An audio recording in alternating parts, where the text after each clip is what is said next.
I find it odd, all the things that are happening in the UK, because at least our system here in America, right?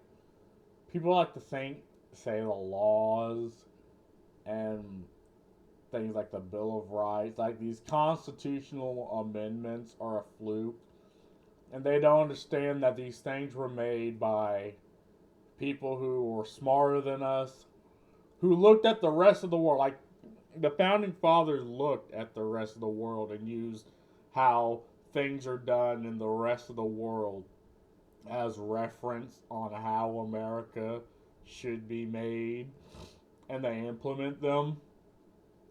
And what we're seeing now, after the president-elect that we have, and the situations that are happening in the EU, that our system is clearly superior, and their system has loopholes that just cannot be ironed out.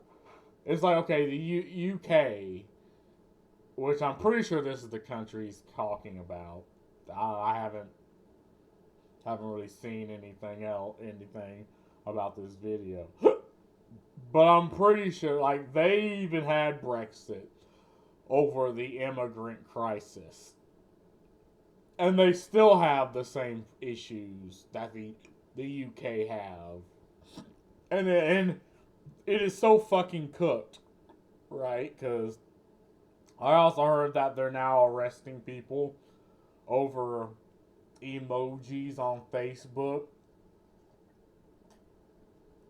I took a drink.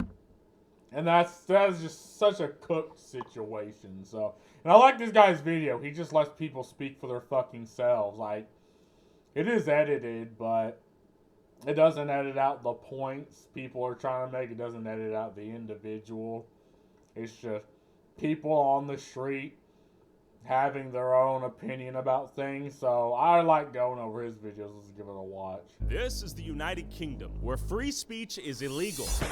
If you're a keyboard warrior, you're not safe from the law if you incite violence. Hate speech is a crime. What are you being persecuted for right now? Telling the truth and showing the public the truth of journalism. Journalism's dead. Antisocial behavior can put you in jail. I'm arresting you. This is in relation to some comments that you've made on a Facebook page.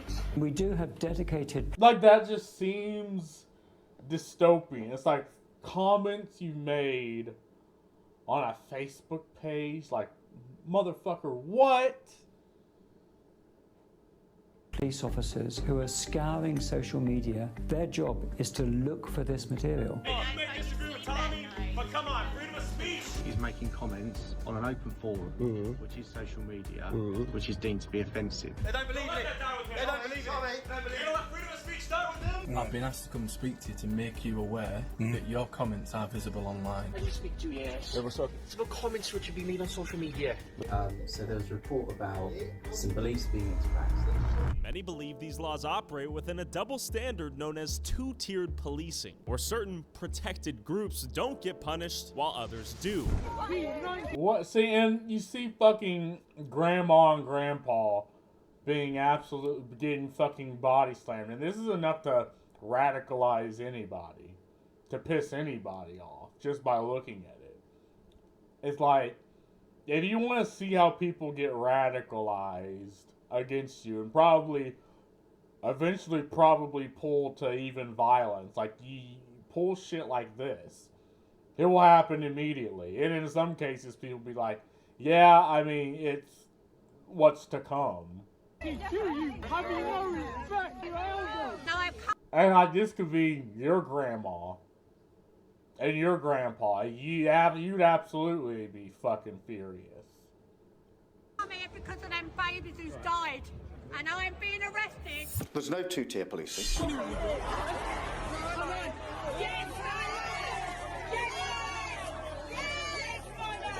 There is policing without fear or favour.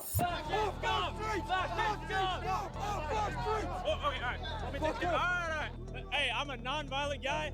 Why do I have to turn off? Where's my freedom of speech? Recently, this 61-year-old man named Peter Lynch was convicted of violent disorder after shouting scum and child killers at police and holding this sign. Get back from the shield! I pray for my children.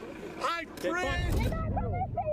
He was sentenced to jail for 2 years and 8 months and killed himself in prison out of fear of Islamist prison gangs killing anyone associated with the term far-right. That man will never have another Christmas for what?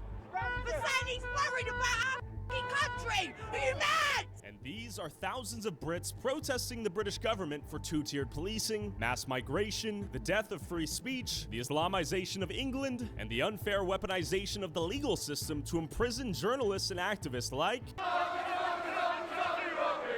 charged with terrorism for refusing to give the police the password to his phone. In fact, you might have recently heard the name Tommy Robinson after he was blamed by the media and the British government, claiming he caused riots in Southport for video rants like these posted on Twitter. Children being butchered and murdered. Stop. No, I think it's the fact that there are like stabbings and that these things are happening and nothing's being done that's making people mad. Not one, like, he's just amplifying the issue and the problem. But I think the fact that these things are happening and no one can speak out or say anything is why people are getting mad. Stop the f***ing boats. They're endangering the safety of our families. After a 17-year-old went on a mass stabbing spree, killing 3 little girls in a dance studio. The media told the British public that the stabber is 17, British, born in Wales and of Rwandan heritage. The suspect has no known links to Islam. And in turn blamed Tommy for the rioting that ensued. So do you denounce Tommy Robinson? The fact is, what I don't think they care. Like, I don't think they care that particular situation had someone that, wasn't an immigrant. It still pisses them off the fact that it happened. And that other things happen congruent to this situation. I think that's what gets people mad. Robinson, do you denounce him for inciting the rioting by telling people it was a Muslim illegal I'm not going to migrant? Denounce what? Telling people it was an illegal Muslim? Turns out, just a few days ago, they found an Al-Qaeda training manual in his computer teaching him how to build a ricin bomb. You've brought this war on our shores. You've brought danger on our shores. They're justified in their anger. Yes, there's a better way to do it, but they don't see no better way. Now, Tommy has his... Yeah, there's a better way to do it, but you're not given any options. You're treated completely differently. Like, the situation forces people to be violent in some situations. In some case, be angry. And, again, far right. Like, every fucking country in the West has a far right this and a far right that. I even see that in fucking South America. Like, what? Far right? What the fuck? And I did a video about, what was that guy I think he's the new prime or president. I don't know what term they use in Argentina, right? And again, I seen it like in El Salvador, right? When the gangs, these like violent gangs, threatened the El Salvador president. What he did was he got the military, rounded up the gang members, executed one half, threw the other half in jail, and now El Salvador is probably one of the safest countries in South America. And my synopsis of that situation is he acted no different than any other gang leader would act if he was threatened by another gang, right? It's just he had the military on his side. Like, he took action. And of course, maybe some civil, like, situations arise. Like, maybe some situations arose that shouldn't have happened. But that doesn't change the fact that now it's the safest country in South America. But that's one situation. This is a completely different situation where now the UK government and police are going against UK citizens. Many supporters as he does haters, with entire counter-protests formed against him and his supporters. You are on racist! Nazis are motherfuckers! Jeff, F off Nazis. And and with nearly the entire British mainstream media labeling them far-right, Islamophobic, racist, and fascist, how did England become this divided? And is Tommy Robinson a far-right, Islamophobic racist? Or is he a brave journalist speaking up on real issues the mainstream media refuses to acknowledge? This issue is political Islam. It's political Islam that's spreading across this country. 1,000 years of culture and history is nearly gone. You're a young English man. You should be proud of who you are, not searching for this. I embrace you to leave Islam. Come back, man. Our entire next generation don't know who they are. They've been beaten down so much, abused so much, made to feel ashamed of who they are. Do you think the UK... Yeah, and again, it's a level of trying to take away people's identity. Identity that the previous generation had, with all its flaws. At least they had identity. Now it's like a completely erasure of the UK identity. I think every nation needs this. Every person, every people need identity. But again, they're trying to remove that and I guess install something completely different into people's psyche and their understanding. And again, this is going complete smack dab with people who are from the United Kingdom, that are UK citizens, that do love their country, and they have children. So again, they're not really doing this for themselves. They're doing this for their children and the future generations. So they are 100% in their right to go against these things, because they can easily, like those 3 stabbings could easily have been their kids, which is what pissing them off. Ends in civil war? Inevitably, the whole of Europe will end in civil war. But to understand the state of England today, we'll have to go back in time 15 years ago to Tommy's hometown of Luton, where he started the infamous English Defence League. This is a 50% Pakistani Muslim town. The town is dominated. The streets are controlled by Pakistani drug gangs. White English are a minority. This is the blueprint for every town and city across the UK. Why did you end up founding the EDL? What was the impetus? What was the catalyst? I'd grown up and watched the change in the town. I'd watched the demographic replacement, and I'd seen the attack on freedom. I'd seen the 2-tier policing, the 2-tier justice, the 2-tier everything. Where one community, the Islamic community, are treated with kid gloves, and everyone else was treated with iron fists. There were prostitution, drug gangs prostituting young white English or black girls, and the police were doing nothing. More specifically, Tommy is referring to the now infamous grooming gangs, where thousands of non-Muslim girls across England every year are targeted on the basis of being white, referred to as easy meat by mostly Pakistani men who would get them hooked onto drugs and then sex traffic them. Tommy's cousin was a victim of these gangs. The British police didn't do anything despite knowing about the rapes, and the media would not acknowledge or report on the story out of fear that they would be called racist or Islamophobic. Tommy... And people see, this would piss off anybody. Like, this would put, like, you tell anybody if something like this is happening, or if at least alluded to happening, right? They'd be like, yeah, if these things are happening, now what the fuck? Like, it's real difficult to, like, okay, maybe people are like, oh, well, it's just not, it doesn't exist. Well, clearly enough people believe it does to have this happen. So maybe there's some level of credibility to what's happening. And we know the culture that's happening, like where if you're labeled far right, you're an extremist, you're a racist, you're an Islamophobe. Like, people understand the social damage just a label can have. Like, they don't care your actions. Just if you have this label brought to upon you by, media companies, it's almost life ruining, and it's used as a tool to keep you from defending yourself. Like, of course people are gonna be fucking mad. Like, yes.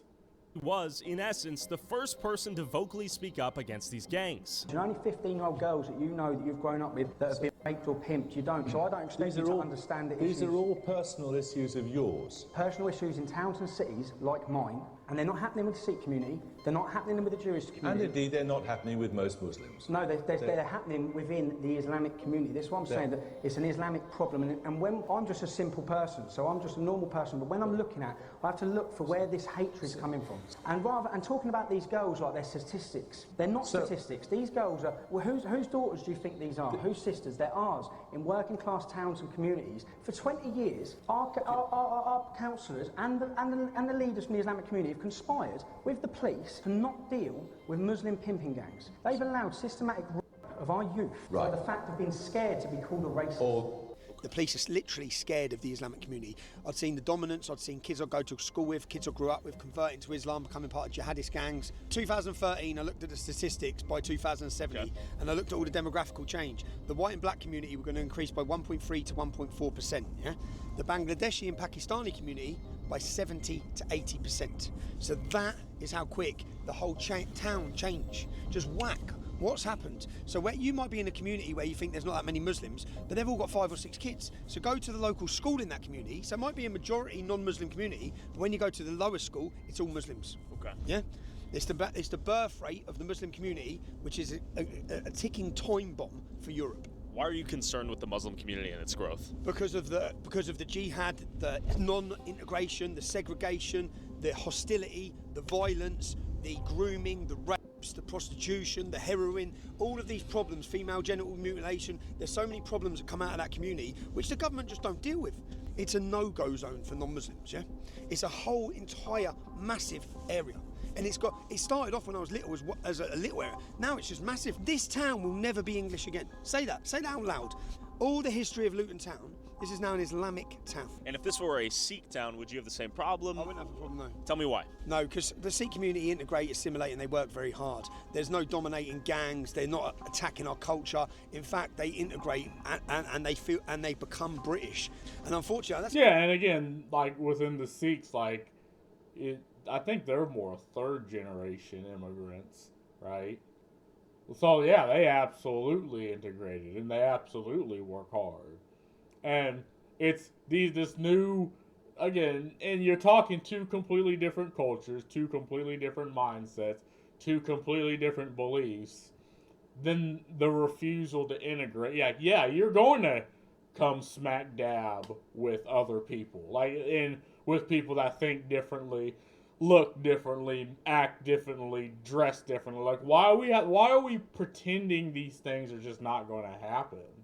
Especially if there's no integration or anything. No one's saying they have to forget about their religion or ideology. They're saying, when in Rome, do what the Romans do. And respect the Roman culture. Well, I guess in this case, the UK. Like, I don't think this is difficult. I don't think this is hard. I don't think this is something people can't do. It's not every Muslim, of course. Look, I'm not saying every Muslim is a problem, but I'm saying per se, the Islamic community, there's no integration, assimilation, there's big problems. Straight on, bro, just pull up straight on that road and we'll get out of the car there, yeah? On the double yellows. Okay. And is Luton ruled by Sharia law right now? The Islamic community, the Islamic areas, yeah. That's their areas ruled by Sharia law. Are we at risk coming in here with you, given who you are? We are at risk, but it's 10:30 in the morning and a lot of them don't get out of bed. So we made our way into Luton, Tommy's hometown, and where he's public enemy number 1. What are you just trying to say? There's many times I've been attacked in this town centre, many times I've come under violent confrontation in this town centre, but this is my town centre. You see what these are? You obviously understand what these are. What are these? These are diversity barriers. These? Well, they're to stop terrorist attacks. It's real?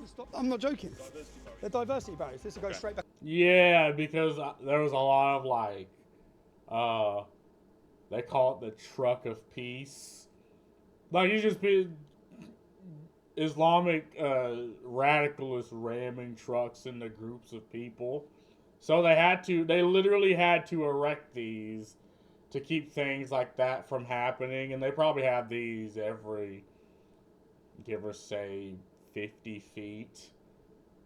It is like, you have to make things to keep problems from happening within your architecture is a problem. Like, this is indicative of a problem, right? Like, this isn't the solution to anything. This is indicative of a problem. Back up now, and these are stop cars coming through and mowing everyone down. Okay. And we have these in every town centre. You know, our Christmas markets now are literally just entire things like this, fortified to get anywhere near the Christmas market because they expect cars to come flying into them. So, as I said, the more Islam, the less freedom. Okay, so are you Islamophobic? There's no such thing as Islamophobia. A phobia is an irrational fear. Sure. All the things I talk about, when you pick up the Quran, there's 100 verses in the Quran which incite violence against non-Muslims. There's 4 verses in the Quran that say that Muslims can take non-Muslim women as sexual slaves. Actually, one of those verses say they're blameless. Now, when we see the statistics that we have in the UK, Muslims make up 5% of the UK population. They're responsible for 90% of the convictions of groups of men, young kids. Why? Why isn't it Sikhs? Why aren't the Jews doing that? Why aren't the Hindus doing that? Why is it the Islamic community? 30% of the men convicted of gang rape of children are called Muhammad. Islam promotes it. You think Islam promotes it, or yeah? And I think I don't think Islam. Well, okay. How do I say this? If you have just any group of people of any religion, you're going to have maybe 1% of them just be completely crazy and psychopathic. And maybe even more if the religious texts they use to justify psychopath behavior is encouraged. Like, I think this is just something that anybody understands. Like, for the same reason you understand that every country has criminals, every country has some criminal underworld, every country has, every country has just crazy, unhinged individuals. And again, if you have religious texts that not only encourage it, reward it, rather they accept it or not, I mean, those crazy individuals now have the justification written in text to do these things. Like, I think many people, and again, Islamophobe is just, like, there's no such thing as Christian phobe. There's no such thing as Hindu phobe.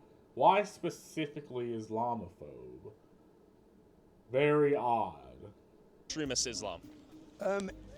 Muhammad. Was Muhammad an extremist? Muhammad beheaded 600 people in one day. Muhammad women. Muhammad married a 6-year-old when she was 9. When people say about extremism or Islam, there is only Islam. There's not extremist Islam, moderate Islam, there's Islam. Can you explain the difference between cultural Islam and religious Islam? Many Muslims are just born with a Muslim identity and they feel like they have to defend it, yeah? Okay. But even when you're talking about it, they don't know what they're defending. Sure. They don't know everything about the life of Muhammad. They don't know he murdered, he pillaged. They don't know the life of Muhammad.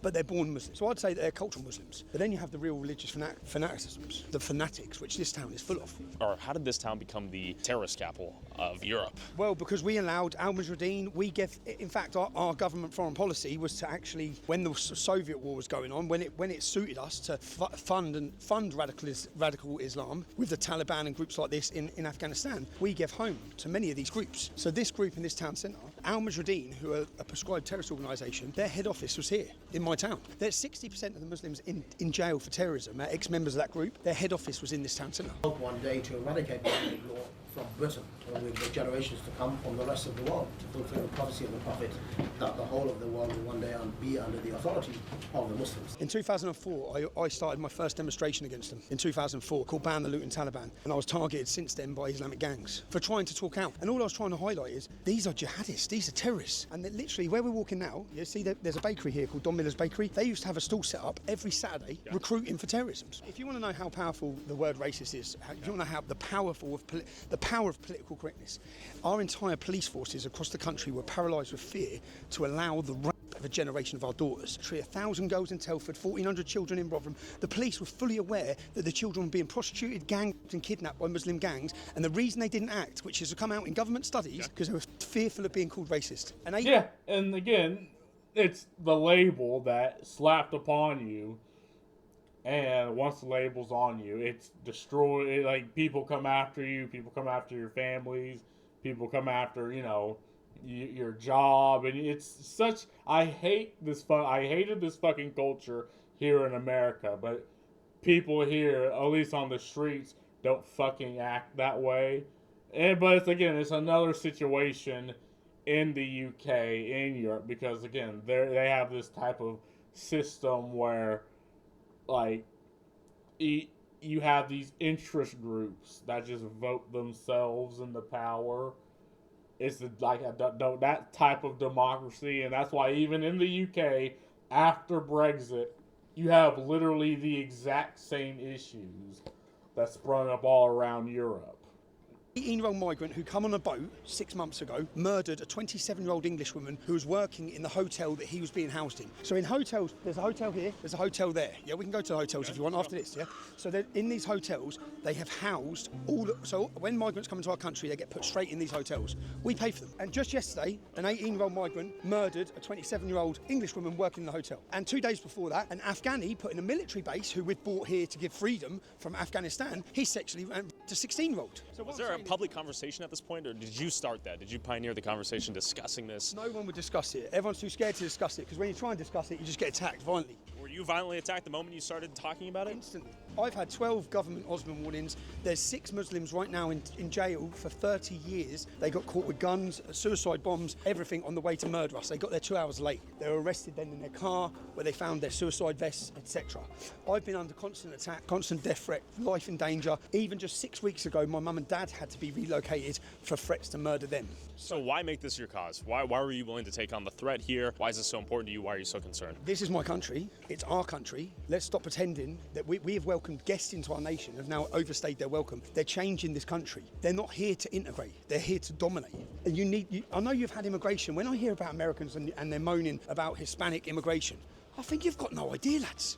You've got absolutely no idea. Yeah, we don't, because we still, even under the Biden administration, you know, with all its issues, we're still a bigger country, and there's still lots, and we have guns. Like, I dare a motherfucker to roll up in my house. In the UK, they don't.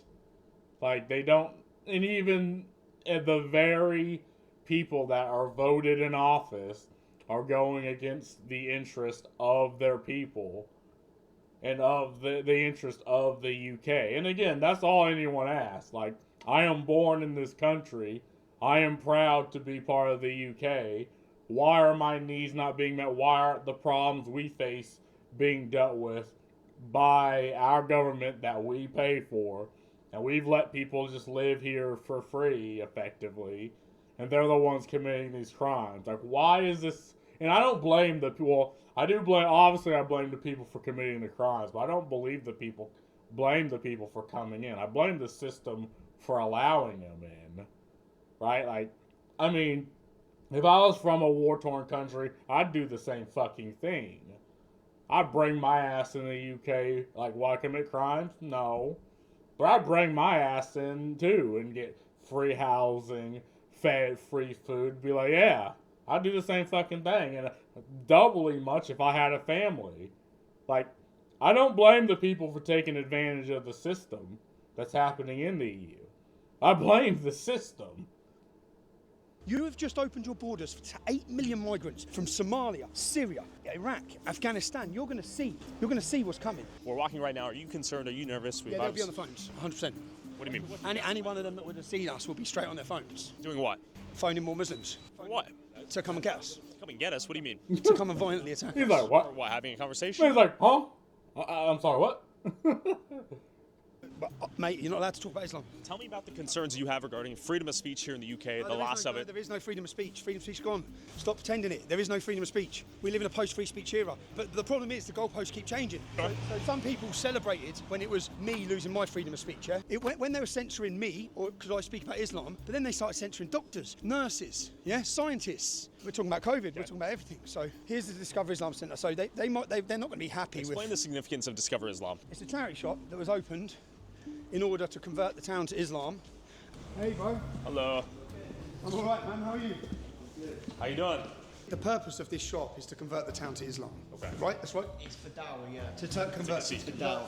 Not to convert, to invite. But before Tommy debates Islam with a recent convert, I want to tell you about the sponsor of this video. In an age of media misinformation and media bias, it's tough to know what's fake news and what's real news. But luckily, the sponsor of this video, Straight Arrow News, can help you find fact-based reporting and coverage from the left, right, and center. They have this media miss tool that helps me stay up to date on what the biased mainstream news outlets don't report on both the left and the right. Media Miss spotlights highlights important stories that both the left and right-leaning outlets don't cover, so you can stay up to date on important info like India and the US signing a $4 billion pact for 31 Predator drones, and goofier stories like Trump selling MAGA Donald's merch after his cameo appearance at McDonald's. And then their media landscape tool displays the news outlets covering the story and groups them according to their bias. And if you want to find the original coverage from the news outlets that covered it, you can click the news outlet's icon and it'll take you directly to their article. If you want to stay informed, navigate media bias, and avoid misinformation, go to san.com/Tyler Oliveira or download their app for free. Thank you, Straight Arrow News. Now back to Discover Islam.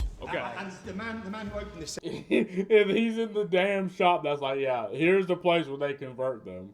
And I'm going to shit on them in the place where they convert people to Islam.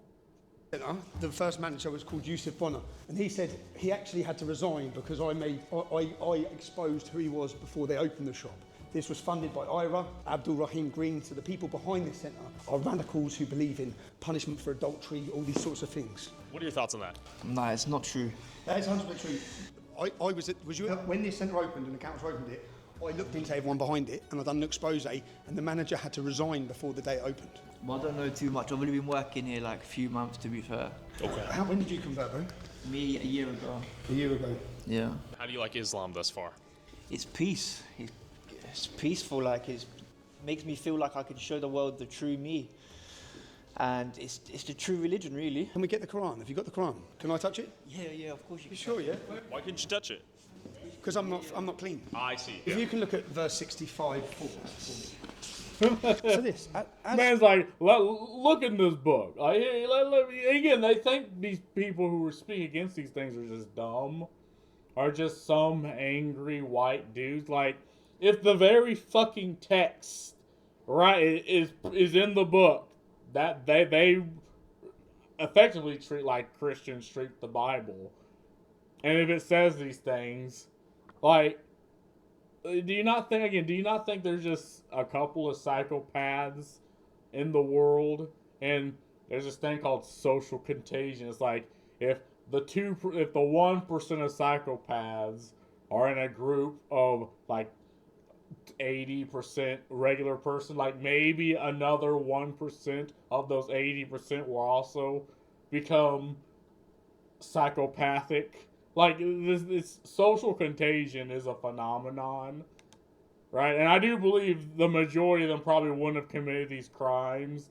if the country would absolutely hold them accountable for their fucking actions.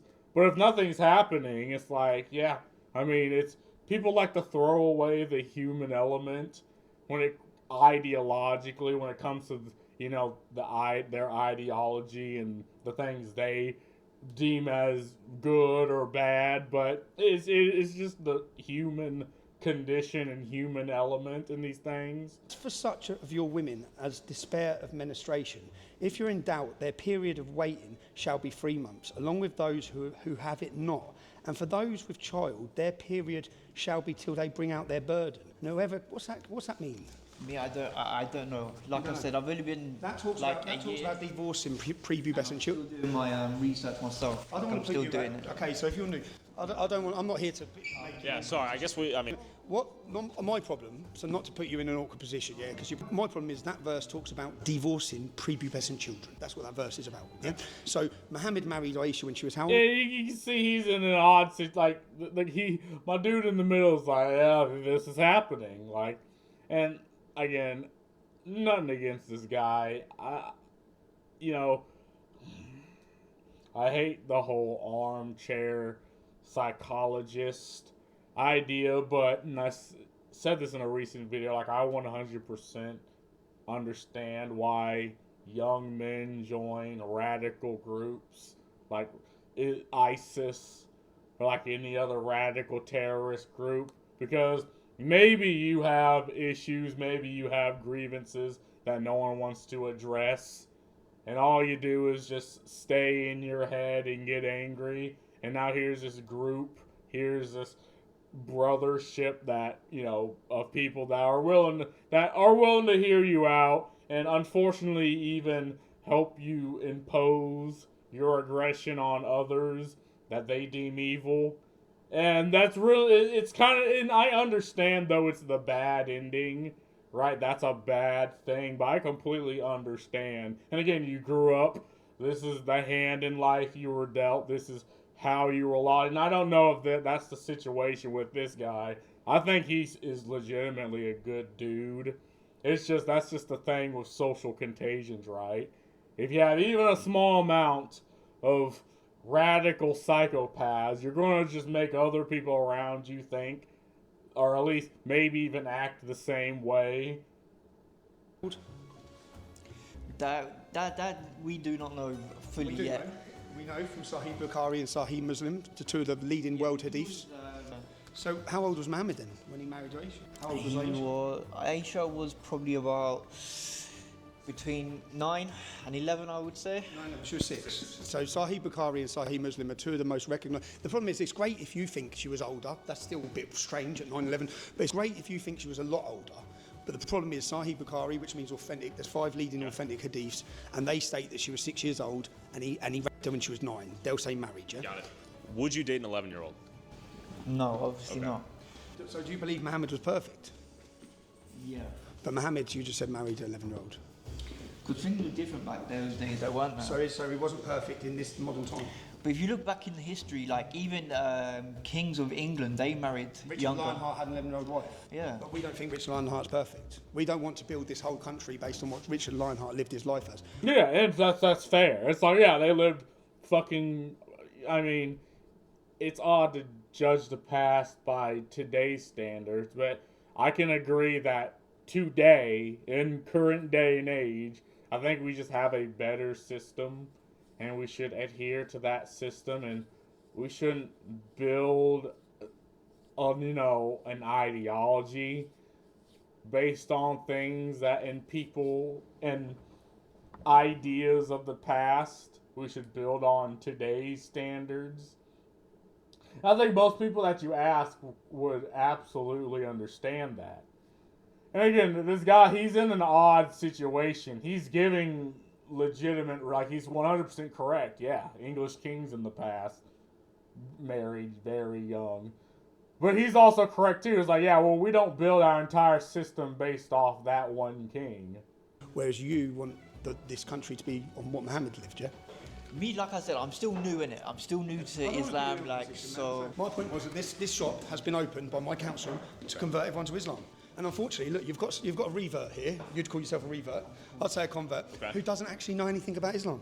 Do you think that's true? No, I do know a little bit, but obviously I'm still learning. I'm still learning. Student. So you're a student, but you're not allowed to leave Islam now. What would happen if you left Islam? What would happen if you left Islam? Nothing. So Muslims should be free to convert to Christianity.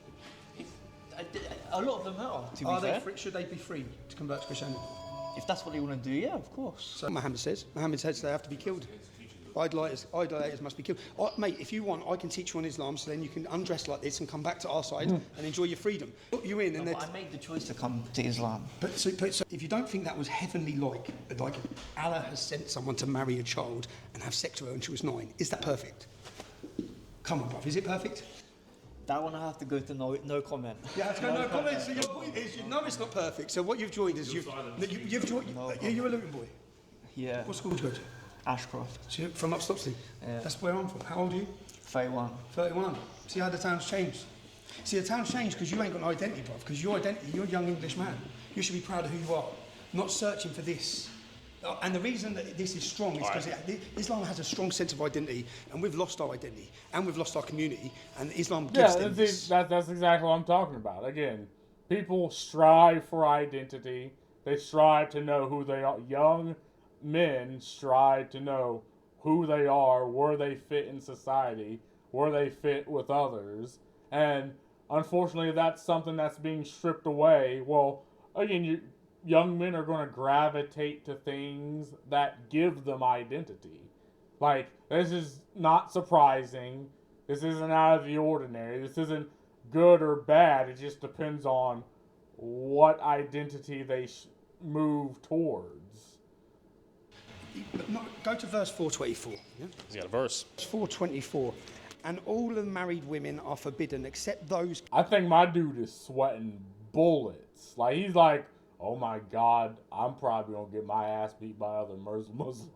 My dude is sweating. Captives whom your right hand possesses. It is a degree of Allah for you, lawful to you all beyond those mentioned, so that you seek them from your wealth and an honest wedlock, not debauchery. And those of whom you seek by marrying them, give to them. So all of them who are captive, this is the verse, there's 4 verses that tell Muslims clearly that outside of their 4 wives, they can take non-Muslim women, our daughters, as sexual slaves. Sure. That's why I have a problem. Bro, I embrace you to leave Islam. Okay? Come back, man. Okay, Tommy, question for you. Let's say you have a Bible verse that says, stone the gays or something like that, Sodom and Gomorrah. Would there be an argument to be had that you shouldn't? The Bible verse is a verse. It is stories put together. This is the exact word of Muhammad, and it must be taught. And there's no messing with this. This can't be changed. Muhammad was perfect. As I said, Muhammad was perfect. Was he perfect? Married a 6-year-old? No. Murdered. Do you know how he met his wife Sophia? Now look into it, bruv, because he beheaded her husband and he beheaded 600 of the tribe. And the night of beheading her husband, he married her. And where's that information? That is in the Ibn Ishaq's biography of Muhammad. Again, the most recognised biography of Muhammad you'll ever get in the world, written by the biggest scholar in the world, Ibn Ishaq. And in there it says in black and white, the tribe, the Cayuba tribe, surrendered. He beheaded 600 of them in one day. And then that night he took Sophia as his wife. Now what Muslims say is he saved her from a life of rape. But he raped her that night, bruv. That's no perfect man. Anyway, I'll let you go. Now, after having this chat, Tommy and I dipped as we were Yeah, concerned. he's not afraid to challenge ideas. I don't think you ever should be afraid to challenge ideas, right? And yes, in the past, people just lived different lives. But the question is, should we build today's culture, today's standards, and today's people based off the past? And I say no. And again, the UK should have UK citizens place their protections above all else, but they're not doing that. That's the problem. Gangs might pull up and jump us given who Tommy was, but one of the journalists trailing us stayed behind and asked this guy why he converted in the first place. So basically the reasons were because my dad actually follows Tommy Robinson, and him hating Islam so much got me interested in Islam to find out why they hate Islam so much. Sorry. My dude, this could be a fucking anime story for this guy alone. And I'm like, wow. He's like, actually, I want to know why they like. Wow. Yeah, Tommy's just turned up to the center, bro. Nah, he's just jumping in his car now because he's made the video. Sorry. Yeah. He doesn't know who he is, he doesn't know where he's come from. That is our entire next generation. Our entire next generation don't know who they are. They've been beaten down so much, abused so much, made to feel worthless, made to feel ashamed of who they are. Now, when Muslims are telling us openly, the reason I'm doing this is because the book says this, we have to take them seriously and we have to look and explore what are the teachings of Islam? What does Muhammad say? Who is Muhammad? You see, when I started looking, he doesn't know anything. He doesn't know. He doesn't know anything about Muhammad. We put him on the spot, yeah. We put him on the spot, but he doesn't know anything about Muhammad. Sure. Well, Here he is to tell people to join Islam, but he doesn't know what he's talking about. This was pushed by my council. Yeah. My local council opened this. All my local leaders of the council come down and had a big photo, and when they've done that, I'll dig it up for you. Okay. I researched into who was behind it and proved they're all terrorists. The leader of this... Yeah, oh my God, like, this is the thing. Again, it's so odd. Like, obviously those individuals had, interests of their own. And I wanted to be more subversive about it. But, man, this is wild. Bonner said that he will not rest until Islam is brought into every home in Luton. Well, guess what? I'm from Luton and we don't want Islam in every home in Luton. Okay. This is our town. Do you believe the objective is for them to conquer and pillage? Well, no, they'll tell you the objective. Now, Tommy... Come on, because there'll be more of them. I told you. Yo, my name's Hassan. Hey! Luton represent! Oh, God. In another 10 or 15 minutes, this road will be swarmed with Muslims. You actually think so? Oh, I know so. And what is their objective? To defend the precepts of Islam? Yeah, to kill you? They had to kill me, to stop any criticism of Islam, to stop someone showing someone like that what Islam is. Well, what you did was basic media literacy. You pointed to some concepts, some verses. What do you mean you're not allowed to? Did they not read the book themselves, or did they say it's a non-literal interpretation of the works and you shouldn't take it? You're not allowed to talk negatively, Muhammad, or they want to kill you. So straight over here, to Period, left, yeah. to left. Yeah, and that's absolutely like talk negative about Muhammad in Saudi Arabia and see what the fuck happens to you. You know, same thing in Syria or Iran, and see what the hell happens to you. Like, again, it is part of their culture to not do that. And I think, again, the Bible and the Quran were hand in hand up until they got to Abraham or Muhammad. Is one of the. I had this book that I think it kind of talked about how religions intersected because, you know, it's just the human conditioning to find meaning in things that are out of your control and concepts that are out of your control. But yeah, in their culture, if you talk bad about it, they will go after you. See, this is the future of Great Britain. Halal cash and carry. Arabic. Well, where are we? If you I would say we're in the Middle East. This is my hometown. This is my hometown. And was it always this way? No, it wasn't, no. So you grew up when this was a British town? I grew up when there used to be a McDonald's there, and I used to come down here with my mum. You used to have fish and chips here? Used to have fish and chips. Look, I grew up here, mate. Okay. This town, look, the whole town, it's gone. The whole town's gone. Have British people fled the town? Have they left? Have they said, I no longer belong here? Left. Everyone in my generation has left. I haven't got a single friend left in this town. Out of my generation is deaf. You're not allowed to criticise. He's talking about, yeah, you can leave Islam. No, you can't. Leaving Islam is punishable by death. What if he left? Go right here. If he left, he'd be bullied, attacked. He can't leave. He knows he can't leave. Is that road we just drove down? Yeah. Walk through there, and that is a microcosm of the future of Great Britain. Yeah, it's Islamic. I'm just here to explain to you as an American, these centres are opened in every one of our towns, and the purpose of these centres, which are funded by our local Labour councils, is to convert the town to Islam.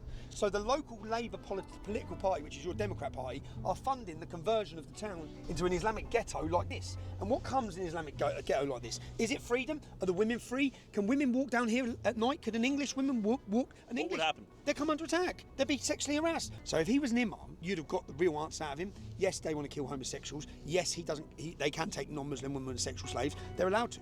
That's halal. We're allowed to do that. That's another mosque. Cockney, Community Luton. Madrasas, that's Islam. So they stop going then to British schools. That's a school. So then their whole life, and there's interviews with Muslims. Self-segregating. There's interviews with Muslims here that I can show you online where they say, well, I left school and I've left school and I've never met a non-Muslim. So they haven't even met a non-Muslim. Here in Luton, in England. Here in Luton. Why even come here is my question. If their goal is to recreate where they... To dominate the world. Do you think the goal is truly world domination? Islamic. Islam splits the world into two, the House of War and the House of God. Yeah? We're the House of War until we're fully converted to Islam, and then we become the House of God. The identity and culture of it is very powerful, and it's changing the face of this country forever. And who's going to stop it? Because our politicians ain't. Are we going to just sit and play the lottery of Great Britain's future and our children's future? Let's just see what happens. Let's just see what happens when Islam gets to 20%. No, let's not see. Because we know what happens throughout the whole of history. In fact, they're actually taught at which percentage to start war. War's coming. Whether we like it or not, we have 40,000 British Muslims on a terror watch list. 40,000. We only have 70,000 members in the armed forces. Do you think the UK ends? Yeah, and again, things like that are scary. Like, those statistics are fucking scary, right? And again, the fact that the council is like, yes, we want this. Like, if you push people to this, they will act irrationally. And again, it's that they're going to act this way because, again, if no one's going to stand up for UK citizens, people born in UK, people that are English, like, yeah, people are going to become radical. People are going to try to defend themselves and their culture. Like, that's just not anything new or surprising. In Civil War? Inevitably, the whole of Europe will end in a civil war. Civil war's coming. If there's even a war. If not, it's just going to be Islamic takeover. Got it. Yeah, mate. The Andrew Tates, all these people, they've placed their bets as well. They see that Islam's going to win. It's going to become dominant because Christianity's weak at the minute. But that isn't the reality. I see it the total opposite. I see a resurgence of Christianity. I see Hungary. I look at Poland. I look at the rise of the populist right across Europe. There is only one solution to what's happening now, and that is resistance. terrorist attack, jihad attack, stopped. If we didn't have the security services we had, there would have been a terrorist attack every month for the last year. Yeah? But we stopped them. So from aeroplanes, nightclubs, shopping malls, Christmas markets, we're at war. The public just don't realise it. 3,000 Muslims are on 24-hour day surveillance, 7 days a week. It costs them £9 billion a year. Why? Get rid of it. I'd be like, go on down the road, you fuck. God. If you want to support our boots on the ground, independent journalism that is not bought and paid for by corporate interests, along with exclusive DLC content that YouTube won't let me upload, and uncensored early access to all my videos before they go up on YouTube, go subscribe at patreon.com/Tyler Oliveira for less than $5 a month.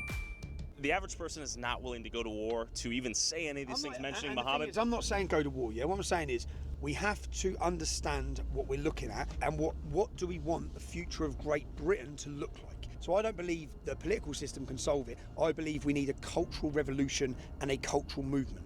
A cultural movement that celebrates identity, that combines and unites and brings everyone together. When I say everyone, every other section of minority group that's come to this country have embraced it and loved it, yeah? And we are at a pivotal point in Great Britain. A revolution is brewing, I'm telling you, yeah? I have my finger on the pulse, so we've shifted the Overton window on that. Where's the Overton window currently now? People are starting to talk about remigration. People are starting to talk about mass deportations. Donald Trump is going to shift the Overton window for the whole of Europe when he gets in power. Yeah. He's going to save Western civilization. And that's the thing, right? Like, everyone's like, it's odd that America is like at the forefront of all these things that are happening. And I think the minute this orange goofball's in power, like, you will see a shift in everything. And we have. Like, even Hamas is like, whoa, hold on. We'll negotiate. Russia is like, oh, well, no, hold on. We'll negotiate now. China's like, oh, we'll accept whatever agreement he puts on the table. Like, people just don't understand geopolitics, right? And they only really understand the social aspect. And I mean, I'd say like 90-something% of people really understand and or care the social aspect. It's like 5% understand. Like, they know, like, no, I think a lot of people know geopolitics, but don't really understand it because it doesn't really affect them. But yeah, I think there's going to be a shift in the West now that orange goofball is now in power. And it's going to shift towards the better for most people. Western civilization is imploding. It's disappearing. The identity, everything is going. I don't think people really understand. We've had people sent to jail for shouting at a police dog, for saying you're not English anymore, for waving an England flag, given prison for non-violent crime, sharing a meme on Facebook, you get 6 months in prison. Crying in front of an abortion center. I faced 4 years in prison for making a film. We have no freedom, man, and the problem is they've always hid it, so they pretend with this facade. So the totalitarian state puts out that it's fair justice. There's no justice system. It's a legal system, and when they put a target on you, they're coming for you. Tommy, do you think they're going to kill you? Do I think they're going to kill me? I think there'd be a lot of people who are happy if I was dead, and I think that it would solve a lot of their problems because they've managed to instill fear in the public, and what we managed to do is show that we're not afraid. Everyone's converting to Islam. I think it would make him a martyr, right? This is why I think if Trump gets assassinated, like, it would just he'll be fuel to the fire because he's just one man. Like, he is a symbol, some a positive, some a negative, but he's just one fucking dude. Same thing with Tommy, like, he's just one fucking dude. Like, he will die. My thing is, he will never kneel, is the thing. And that if he, I guess, is killed, again, so it will just prove once and for all everything that's happening. Everyone's searching for this other identity. White children are pretending to be black or talking like they're black. There's a big, massive cultural problem in the UK. In 2021, for the first time ever, less than half of the population in the UK was Christian, down roughly 13% since 2011. In contrast, the Muslim population in the UK is only about 6.7% as of 2021, but it's grown 44% in that same 10-year period due to a combination of increased immigration and higher birth rates. In 2017, 2016, the Pew Research Center projected the Muslim population in the UK to reach 9.7% of the population in the year 2050 under a zero migration scenario, or to 17.2% of the population under a high migration scenario. This is almost a tripling of where it is now, but that would still make the population less than both Christians and atheists, unless Christians secularize rapidly over the next few decades. But ultimately, no one has a crystal ball right now to accurately predict migration patterns and birth rates in the next few decades. However, Tommy is concerned at the current trajectory of both of these things and what he believes to be the installment of Sharia law once communities become Muslim dominated and win the political majority. But right now, Tommy has bigger problems to deal with. Where are we headed right now? We're heading to Folkestone. Yeah, and people usually don't care if they stay over there. But no, they're coming in contact with your people, with your culture. Completely different cultures come in contact with your culture, right? And there's problems and situations like he just pointed out, you know, the sex trafficking and the rapes. Like, these things are happening to your culture. And there's this odd ideology in the West of, oh, the past is evil, the past is bad. You shouldn't care about your nation. You shouldn't be nationalistic. You shouldn't be family oriented because that's all bad. Like, everything that the individual cannot achieve is just evil and bad. And the solution is everything that's against that. Like, I think that's a good, decent synopsis. That's why you have the gays for Palestine. And I don't think these people are dumb. I think they understand that if they were to say that in Pakistan, they'd get thrown out off a fucking building. But it's, okay, let's intersectionalize everything that's against the West. Intersectionalize everything that's against nationality. And just throw it against them. And what's happening is this fringe minorities, you know, banding together with other fringe minorities. But what happened with the past election is clearly a lot of people don't think that way. A lot of people have their own personal problems, their own personal issues, and want to be left the fuck alone.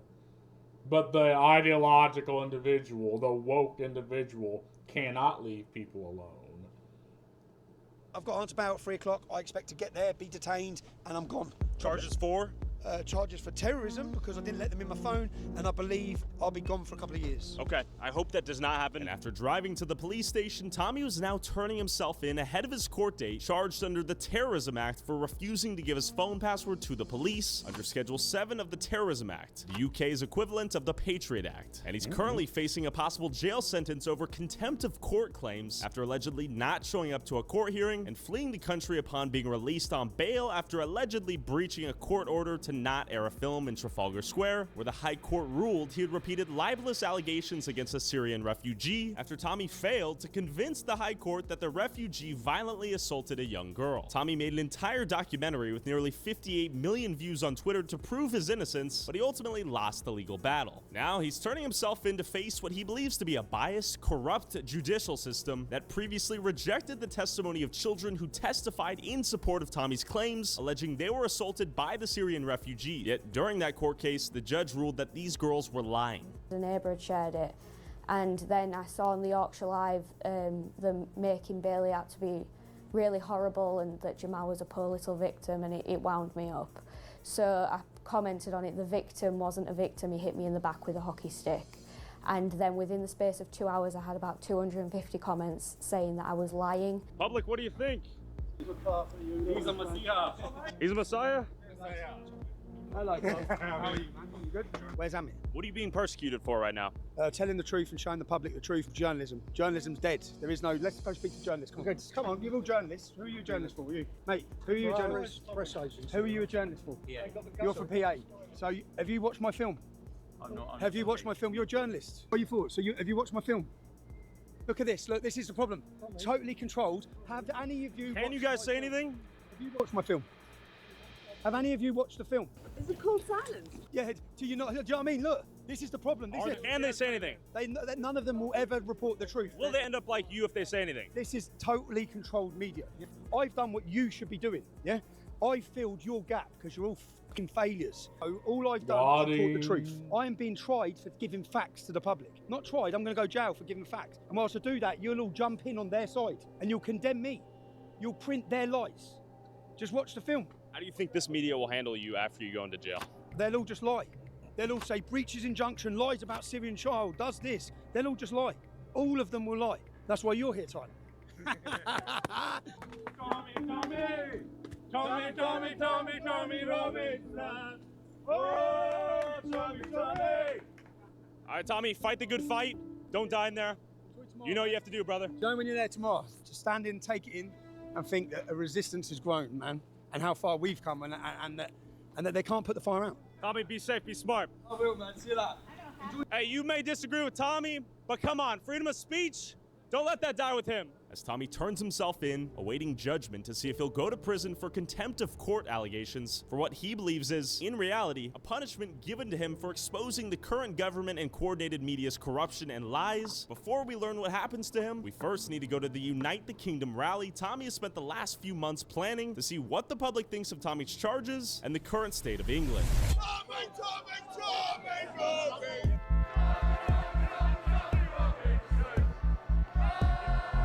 Yeah, you see all these people, right? All these people are just not being heard out. And this is a very diverse group of people. You have old people, young people. I guess he's African or, well, British.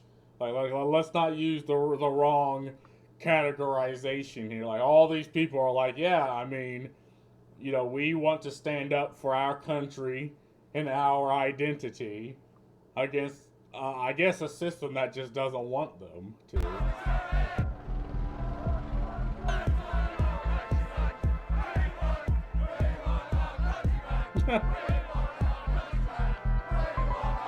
But expect for a fact there will be counter-protests that will arrive here. Anti-racism, anti-fascism, every organization against what they deem for this group to stand for. Talk to the public. What are they thinking? The patriotism is off the charts right now. What does this mean right here? The rip of Britain. Talk to me. Exactly what's going on in the UK at the moment. Who is ripping Britain right now? Well, we've made the two-tier governments, the corrupt fucking governments are raping this country. Is there any hope for Britain? If they let Tommy out, we might. If we get a bit of reform, we might. But if Keir Starmer, Conservative, this country is Talk to me. Fucking Starmer's a lodge man. Listen, he tells the truth. All it is, right? See Tommy, why are you waiting to get arrested? Yeah. You tell me. What do you think? You tell me. What are you arrested for? Yeah. Fuck all. The sheer quantity of stewards. You think they'll let him out? I'm not sure. They have to, isn't it? Look at us. I say they'll have to let him out.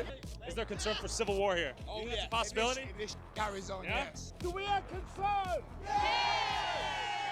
There you go. Especially for our children as well. All right, the patriotism is strong. What are you thinking? Just outraged about what's going on in this country at the minute. Because our country's falling apart. What future are you fighting for? For our kids, man. I'm fighting for the kids and our ancestors. What our ancestors built over hundreds of years is now being crumbled. The communists, mate, that's the communists over there. Them people over there are destroying our country at the end of the day. They're letting... Yeah, obviously they're going to throw together the anti-this, the anti-that, and whatever against these people because, again, gross misrepresentations of what people are actually fighting for. And these people come into our country illegally, yeah? We don't know who they are, and they're raping our children and raping our women.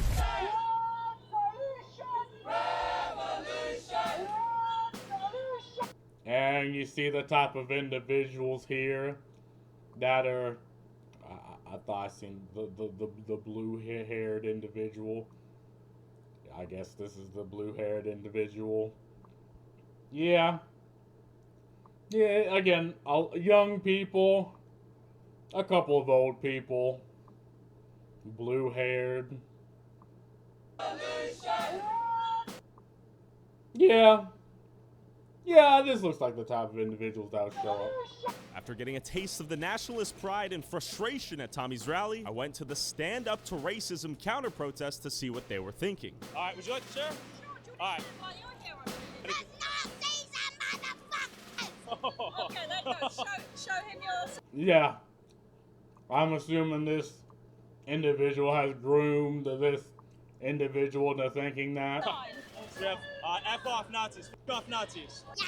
All right, would you like to elaborate? I mean, I think he summed it up, really. Nazis, anti-Tommy Robinson, anti-division, pro-Palestine. So why are you here, Roshi? What do you feel about Tommy Robinson? I want to eat him. He is a big bucket. La la la.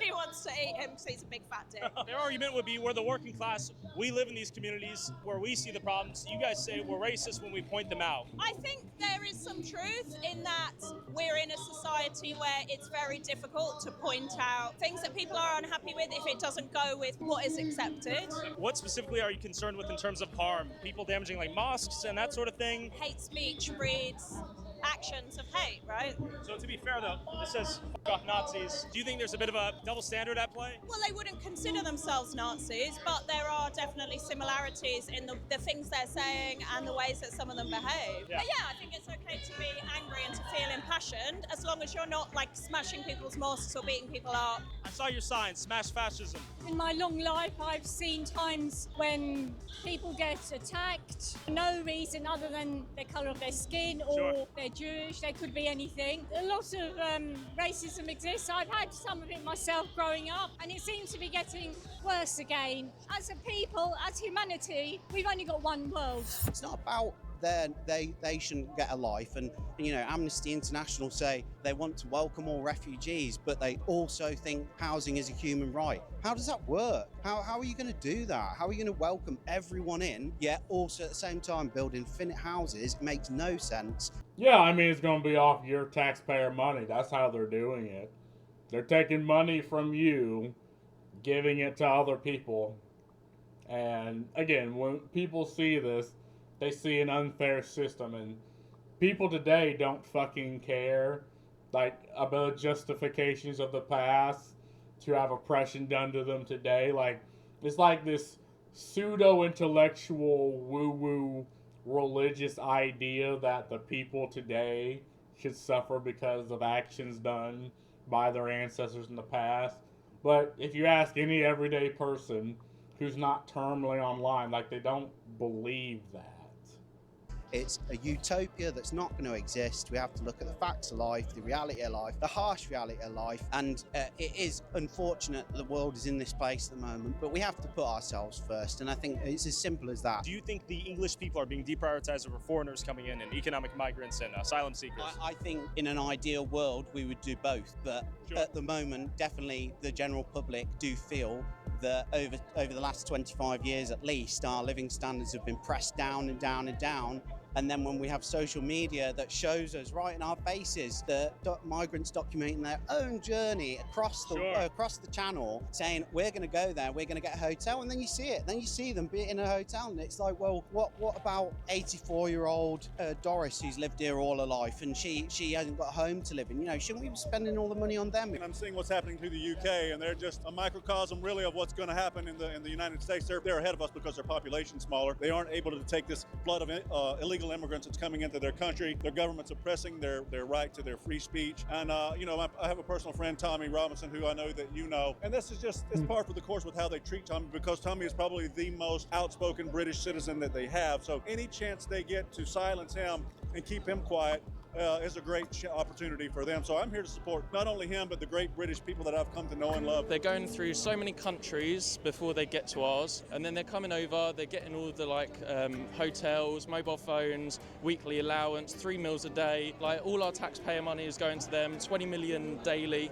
It's just going up and up and up. And also, like, the pressure of the government, you said about free speech. Free speech doesn't exist. People are posting stuff on Facebook and they're getting put in prison. There's millions and millions of people that don't even know about this event. Like, it's been suppressed. I had to search multiple times on Twitter just to find the details. It's borderline very suppressed at the minute. Almost like North Korea, I would like to say. The government are doing us over. Separating us all, Separating all them, black, white, whatever colour you want. Okay. You know, at war with each other, and we shouldn't be. Your primary concerns right now? Free speech.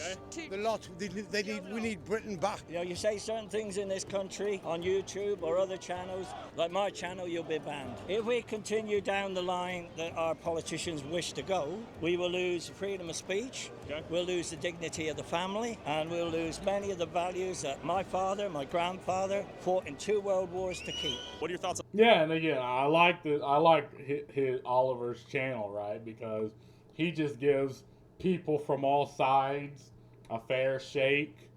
Like, he does, and I guess he has his opinions about these things, right? But at the end of the day, he just lets just average, ordinary people on both sides say their piece, then moves on, and things like this should exist more and more, because I believe it's being suppressed, right? I do believe there are, or at least there were. I mean, this video was, how long ago was this video? Oh, just 5 days ago. And it got 1.5 billion views, and I do believe this is something that's being suppressed. And we've seen this happen where government officials and government organizations will work hand in hand with social media websites to suppress information from the citizen, and that's just a bad thing. Or even if you agree this is something that should happen, right? Or if the specific situation where it's done you agree with, you can't fault people like this for being like, it shouldn't be this way. It's on Tommy Robinson, him turning himself into the police, terrorism charges. Yeah, handing himself in. Basically, went to the police station because they were asking him a terrorism act on his phone. So if he's got like sensitive data on his phone that is to do with corrupt police and stuff like that, why would he give the PIN number to the policeman to get all the data, to go behind the back and do dodgy stuff? The man's give up so much to make us aware of what's actually going on in the world. For years we've been blind in this country, believing the likes of Sky News and BBC. At the end of the day, they're being paid by the government to, do you know what I mean, say what the government want them to put out there, to make us believe these lies. If it weren't for Tommy, we would know nothing. Tommy Robinson is one of the few true patriots we have in this country. Every so many generations we need patriots. He is our patriot. This is what they're afraid of. We want Tommy out! We want Tommy out! We want Tommy out! It seems like he's achieved true martyr status right now. Tommy Robinson! Immigrants, I think he's Islamophobic, he's a racist, he's a fascist, and this country has no place for him. Do you think all of them are fascists, or some of them are concerned patriots and people just disenfranchised? The people have a right to their opinion. I think refugees should be seen as an asset to this country. No one is illegal until such time as they're processed, and it's welcomed here. I haven't felt right all day because this is the first time I've ever demonstrated without Tommy being there. So it's a little bit funny, but yeah, let's get it done. What's the update on Tommy right now? Well, the update on Tommy, I spoke to his lawyers yesterday. They told me that he's in good mental health. He was prepared for it. He had a conversation with us when we were at Nando's the other day as well. He's ready for the sentence. On that half, he's okay. I've been liaising with his family. Obviously, they're going through their troubles at the moment with everything that's going on, but all we can do is just support him. So when we get in court then, the judge will decide his outcome. So we just turn up then, we support him. Are you happy or upset he's in jail? Very happy. It's the least that he deserves after he incited literal race riots over the summer while in his 5-star hotel. And then he comes back to the UK and expects nothing. Got it. Do you think he is a net positive or negative to British public? A huge negative to the British public. He does nothing but cause division and grief for us. Okay, besides him, what is your primary focus and reason you came out here today? I feel like it's my basic duty as a British citizen to say that I stand against racism, refugees are welcome here, and that no far-right group has any place in British society. What are your thoughts on some of the people that may say that some of these people are economic migrants and they're exploiting the generosity of you, the taxpayer, let's say? I think that everyone deserves a home, and I think that if their home is going to be in the UK, if that's the best outcome for them, then they're welcome here. It's disgraceful. Yeah, and I don't fault that individual, right, for thinking that way. I mean, everyone acts with a level of basic compassion, but that compassion comes at the exploitation of others. Is it compassion? Again, they're taking the taxpayer dollars, out from the citizen, the house people, give them free meals, free lunch, free and how's these immigrants? Sorry, I'm eating. Like, yeah, people like this are gonna be like, well, what the fuck, man? Like, we have, like, they probably have like veterans or disabled people that don't have houses, and it's being given to refugees that, and again, that was probably something that these people were never told until, or a majority of people just would never know this is happening unless Tommy Robinson didn't say, if Tommy Robinson didn't say anything, like a good majority of these people just wouldn't be there. So now that they know they've been lied to by their news media, now they're out in support of Tommy Robinson. And all Tommy Robinson did is just speak what the fuck is actually happening. For our fucking children. You see the aftermath of Southport. My cousin died on the King's Cross bombings. What are we gonna do? We're losing that safety net. It's frightening. We're elevated. The sheer quantity of patriots out here is insane. They're chanting. They're waiting to march. Look at these people out here. Look at that. Tommy Robinson is a fascist. He is a Nazi, and the people on that side are a mixture of racists and fascists. I'm sorry, we're not going to come here and say there's no concerned citizens on that side. If you let those people win, they'll come here, take away all your rights. So we stand against them 100%. This is the side of the people. He's an antagonistic force and he shouldn't be free in the UK. Do you think the average person over there is just a concerned citizen, or are they like a racist? What do you think? I think most of them on that side are racist. All racists. Some of them are fascists. This is... Yeah, you have, again, this type of individual, and obviously I have my fucking opinion, but I think, again, if this person was told this is what's happening by the news, by the media, like, I 100% believe this person believes what's going on. And if he does, if he is being told exactly by his media that's what these people are like, yeah, I do believe this person would be concerned. Britain, this is where we want to be. Look on that side, all basically white men and women standing together, being racist together. Just, I notice you're black. And of course, you have the identity politics. And I tried defending the person, but he lost me. What are your thoughts on that? Well, they call me a sellout. Yeah, they call me Uncle Tom. But, but you know, I think it's more than race. I think this is about getting the country back. I think today it's more about the crime, the injustice in the tier 2 policing. So it's not just about race. I think it's more than that. It's deeper than that, because they like to divide and conquer. Who's trying to divide and conquer you guys? The high up, the elites. And you're here today proudly because? Globalists. The globalists? I think it all goes back to the same thing. So the far right, the struggle against bodily autonomy, for a free Palestine, against austerity. Every issue that we can point to will come back to a far right rhetoric. It comes back, it's the ultimate weapon of capitalism, and it's lashing out against us. It happens every time there's an unstable economy, which we're seeing after COVID.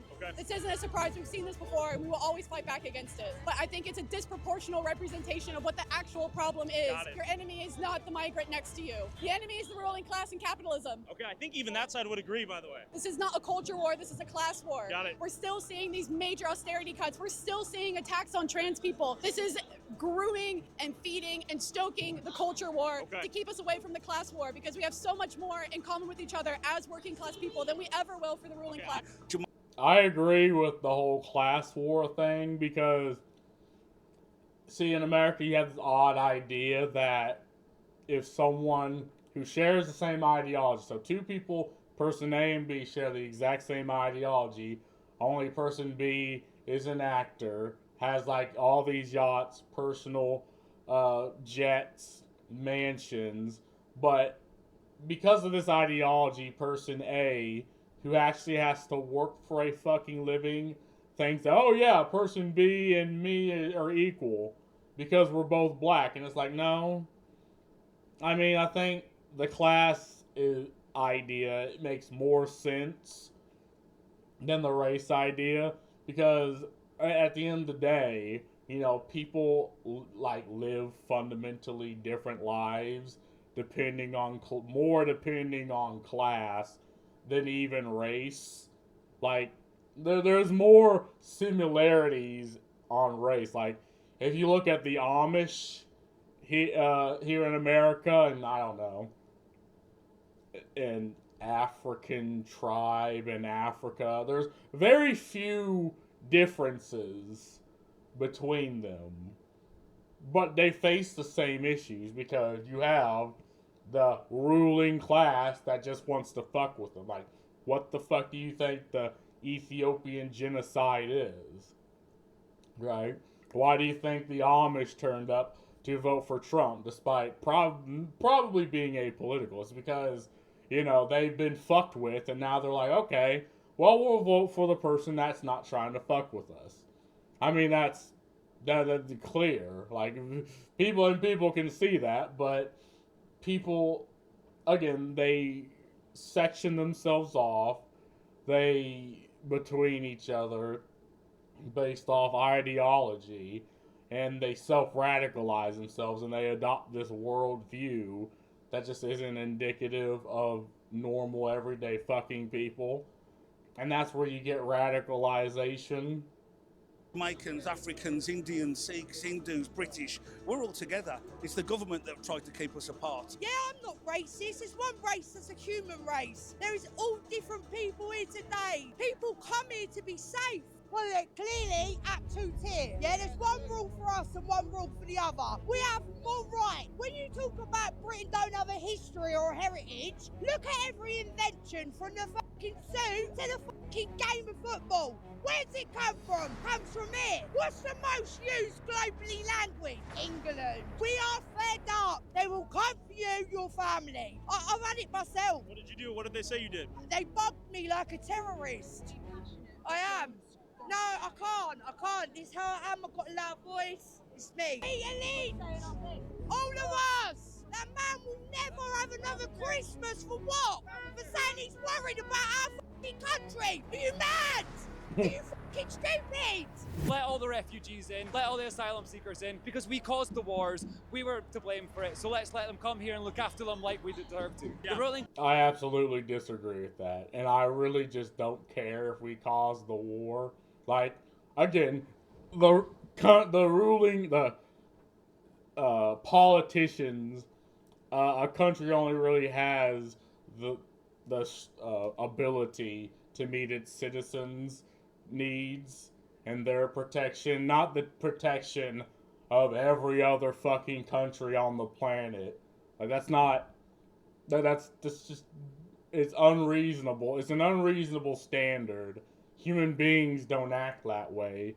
And now what we're seeing is they're trying to do this, which is why you have situations like this happening. Class use the fascists and the racists on the street to gain parliamentary support so that they can be in power. And we got to watch that because they use racism to divide the working class because they're scared of the power that we have. I've spoken to some people on the other side. They've used the term Islamization of society. What are your thoughts on that? That makes you pissed off. I can already see. It's just an absolute racist term. And what specifically concerns you about Islam? The Prophet Muhammad being a p***, from the off. That's enough for me. And there's other things in, but that's enough for me. If we are bombing people out of their countries and they are coming here and we're saying that's Islam, whatever you want to call it, I think that's ridiculous. You cannot bomb somebody out of their home and country, give them no other option, force them to flee, and then say, oh, we have an influx of refugees here. That's an absolutely absurd proposition. I know that Britain is responsible for many of the reasons why migrants are having to move and they're trying to come to this country. Britain is the world's second largest arms dealer. We start wars around the world. We and other countries are major drivers of climate change, another reason why refugees are moving. So I'm here really out of empathy with refugees and migrants. Yeah, he shows the graph. It's like,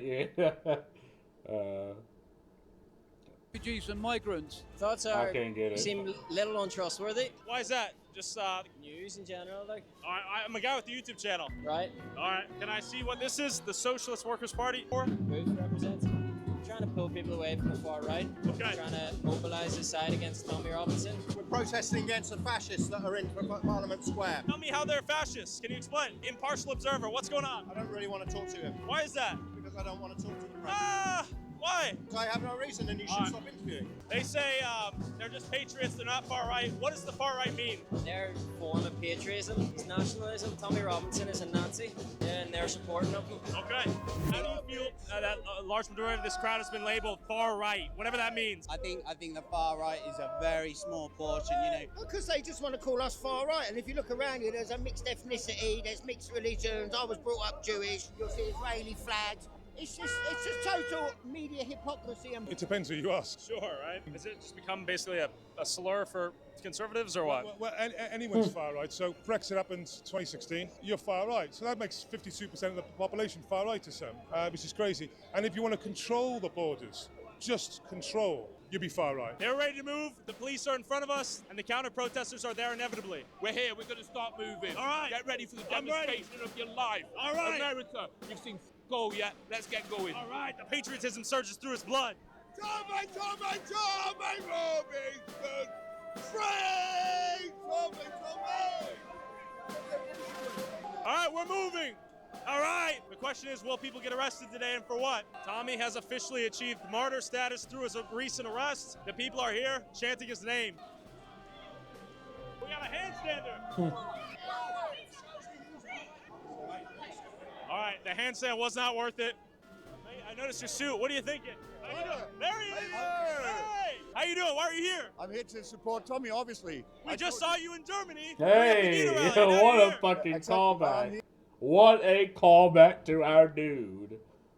What is that, Pagoda? Yep. Because we have to support each other. We have to stand together for the freedom of speech, for the freedom of the people who speak the truth, like Tommy Robinson. But who else is next is my question. I've got no idea who's going to be next. Maybe me. When the extreme right wing calls them out on the street to burn mosques and to burn hotels housing refugees, that is a fascist call, and so many people follow it. That's what worries me. Some of them trying to... And I do believe, yeah, maybe a small percentage of the quote-unquote far right are just mad and, again, had legitimate grievances done to them, and nobody wants to stand up for them whatsoever because they have an ideology. Like, I 100% believe that. But see, you don't push people to that extreme. That's the problem. Like, the government seems to just be pushing people to the extreme. And when that happens, well, like I said in Germany, it might not be the first solution, but it will be the solution. Burn down hotels where asylum seekers were being held, intimidating people, trying to burn down mosques. Sure. I thought that was shocking. I know Tommy Robinson himself has said that, remain peaceful. Do you think he's still responsible for a lot of this inflammation? Same with Nigel Farage. It's a nudge, nudge, wink, wink. They won't quite say it, but their supporters know what they mean. And we want to make sure we don't have another outbreak of racist rioting. Fascists now sitting in parliaments in Germany and France, and we want to make sure that we don't see any sort of development like that here. We have to say to people, whatever your frustrations, marching with Nazis like Tommy Robinson is no solution. Do you think they're all Nazis? Yes, there are Nazis over there. Do you think they're all Nazis? No, I don't think they're all Nazis. Some of them are definitely Nazis, though? Some of them definitely, yeah. The hardcore, yeah. Tommy Robinson's a Nazi. People closest to him are Nazis, yeah. Okay. And is there free speech in Great Britain 2024? Well, when they talk about free speech, what they mean is the ability to be openly racist and get away without a challenge. We don't want division. Well, I mean, unfortunately, with free speech, you are allowed to be racist. Now, obviously, you know, people should call you the fuck out on it, but again, the idea is you can say whatever the fuck you want, but you shouldn't have violence done upon you. I think most people will agree with that. Yeah. This protest or march, whatever you call it, is peaceful because we want to tell people we love our country. Yeah, it is peaceful. Yeah. It is a peaceful out here. And this is what we want for Tommy, because otherwise he'll just look bad on him. You know, that's one of the things that's really, the government lies and says that Tommy Robinson fuels these riots. When Tommy puts on these rallies and these demonstrations, you can see that his own people, his own security removed someone who was causing problems. So when Tommy Robinson's involved in a demonstration or his people are involved, it's always a peaceful demonstration. Peace seems to be the #1 priority. Peaceful protest, that is. And then, ironically, as I did an interview for these dudes at the anti-racism rally, I had a squadron of self-proclaimed anti-fascists who were not happy to see me. Cheers. Cheers. Thank you very much. That's me. I really hate you. I knew you were going to say that. Cheers. Cheers. Your video on shooting immigrants was genuinely that. What do you opposed to in the sense of him sharing that is the law now? What do you think? Okay, chill. It's good. It's good. All right, it's good. Hey, I'm not all right. I'm not all right. All right, I'll walk away. Let me walk away. Huh? Nazi scum! Off our streets! All right. Hey, I'm a non-violent guy. Why do I have to turn off? Where's my freedom of speech? What have I done? Is this not fascism? My own demo? For what did I do? Wrong side of what? Having a conversation? Is this is fascism right behind it? Hold me by the neck. Get the fuck off of me. Fuck yourself. He's grabbed me by the neck. I didn't do anything. My existence is. What did I do? What did I do? I didn't support anything. Let's watch the other side. Yeah, of course. All right, that is fascism right there. I didn't do anything. All right.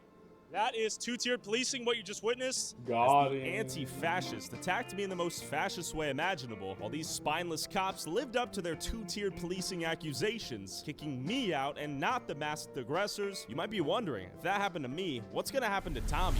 Tommy Robinson has been jailed for 18 months. The 41-year-old activist appeared at South London's Woolwich Crown Court on Monday after failing to appear at a previous contempt hearing for repeating false allegations against a Syrian refugee. He told Robinson that nobody is above the law. A non-custodial sentence cannot be justified, confirmed the judge, before handing down the 18-month sentence.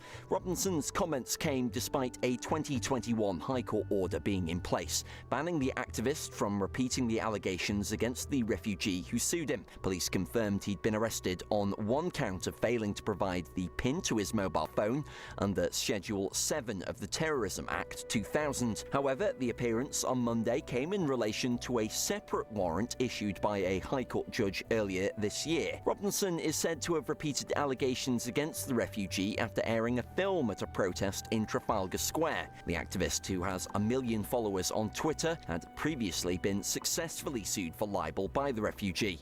Those who commit contempt in a court of law can face up to 2 years in jail, a fine, or in some instances, both. But did Tommy and all of the witnesses that testified in support of what he said actually lie? Or did the judge just refuse to acknowledge the uncomfortable truths and the media corruption they revealed? Why would this go? Yeah, I think it's the second one. And again, I think the system that was used was they probably arrested these people that had the comments online, then was like, oh, well, our prisons are packed. If you just admit, you maybe at most get a couple weeks. And then they admit to it and then get slapped with 2 years. Like, I do believe that's something that did happen. Obviously, there's issues with many court situations, and this is definitely one of them. Randomly lie, before I was involved. Why would she then travel to the High Court of London and commit perjury? Because that is what the judge has found, that she's made it all up. Why? For what reason? Why would the staff lie? Why would the head teacher lie? Why would every single person who was recorded covertly lie about what Jamal was like? 12 different people lying about what Jamal was like. Why? You see, the judge has really helped us out here. The judge says people can lie for reasons that make no sense. Sometimes for no reason at all. He concludes the alleged assaults, they never happened at all. Yaxi Lennon's lawyer said that at all times he was following his principles. He passionately believes in free speech, he said, freedom of the press, and his overwhelming desire is to expose the truth. He believes the public has the right to have all the truth, not just what's provided by the mainstream media. So if I'm in jail, buy my books, catch up on my story.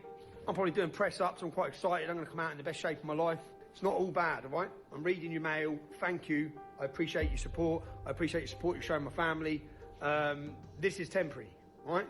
And the fight continues upon my release. Sending my love. Nobody is above the law. Nobody is above the law. Nobody is above the law. Got Nobody him. is above the law. Got Nobody him. is above the law. Got Nobody him. is above the law. Got Nobody him. is above the law. Yeah, and again, it's very odd seeing this. It seems almost like fiction. Passionately believes. Right? Just a complete fucking science fiction. Poland versus UK. What a difference. Yeah. Yeah, I think that Poland was just like, leave them the fuck out in the UK, which let them the fucking, even despite having Brexit, that poor kid with the sign, you don't that stuff to children. That woman should be held accountable for her actions. Sickening. Yeah, the child was kind of unhinged. Getting arrested for IG Reels comments is crazy. It is so foreign here in America that that's something that would ever happen, but that's what you get with the system the UK has. Calling people who you don't agree with fascist is the most fascist thing there is. Yeah, dehumanizing other people, and once you dehumanize them, you justify any acts against them. Yeah, that's definitely something fascists would do. The word Nazi is thrown around way too much. It has lost its meaning. Along with probably an entire Bible worth of other words and labels. Getting a kid to say that is crazy, just sad. All those sheep reporters don't realize that they are losing their country too. I think to an extent they do. It's just, I think, again, they've shoved themselves in their corner with the people, their people, and, you know, they're probably safe. Malicious communications charges. I got charged with this for making a joke to an MP who took it the wrong way. Had to have a police interview and write an apology later over a joke. Now have a criminal record for a joke. If this is true, man got fucking reamed for, again, maybe some stupid fucking law that was just whipped out its ass over COVID. 76% of burglaries went unsolved, yet police have the time to lock people up for words. I'm done playing for the pathetic attempt at serving the public. Yeah. Yeah, and again, people see an unfair system, and what you need to do is address it, not lock people up in jail for pointing it out. UK citizen here, we're cooked. Thanks for coming over and covering it, though. Great journalism as always. Hey, I mean, you know, 4 days ago, we have the president-elect. Things might get just a little better. U.S. barely escaped this with the last election, with that last election. Hell yeah, we did. As a British veteran, thank you for shedding light on this. Most people have no idea just how bad things have got here. I feel absolutely betrayed by my own government. Yep. 1984 was supposed to be a warning, now not an instruction manual. But yeah, it's so weird how things like this is happening. Just so fucking odd, actually. What comment do I want to steal for my